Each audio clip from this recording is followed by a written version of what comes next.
Hans Wilsdorf was born in 1881 in Germany. At just 12 years old, tragedy struck. Both his parents died within months of each other.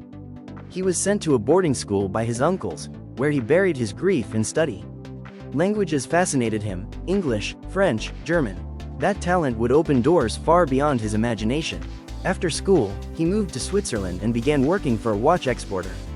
There, he handled hundreds of timepieces every day and became obsessed with one idea: to create a watch so precise, so reliable, that people could trust it with their lives. In 1903, Hans moved to London to join another company. By then, he had realized something crucial. A great product wasn't enough, it needed a great story. At just 24, he founded his own company with a small amount of savings and a partner, Alfred Davis. Together, they imported Swiss movements and assembled watches in England. But there was a problem: wristwatches were seen as fragile jewelry for women. Men used pocket watches. Everyone laughed at Hans, but he had a vision. Wristwatches will replace pocket watches forever.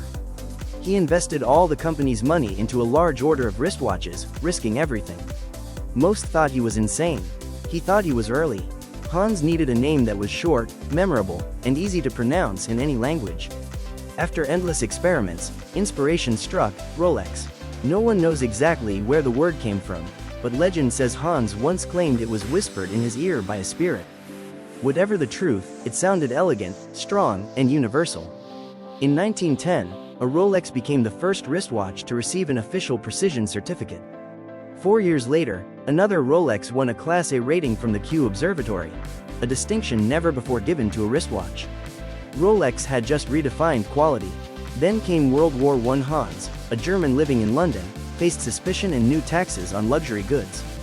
So he made a bold move.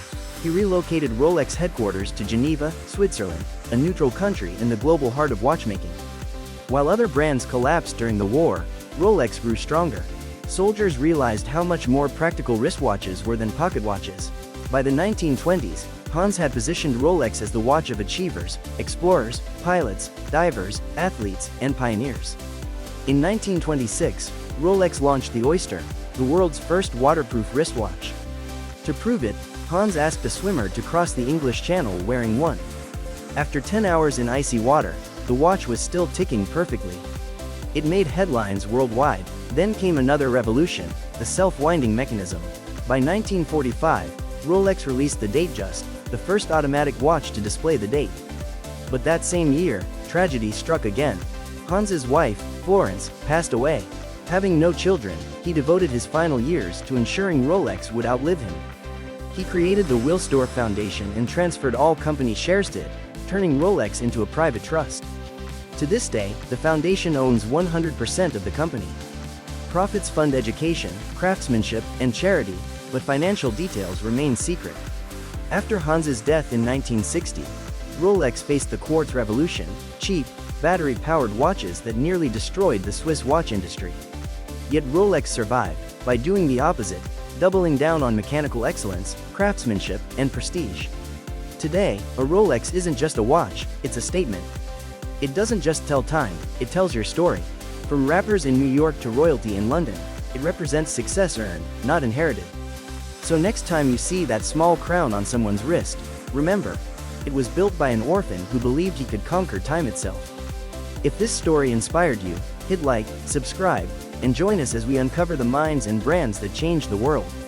Right here, on Top Dynamics.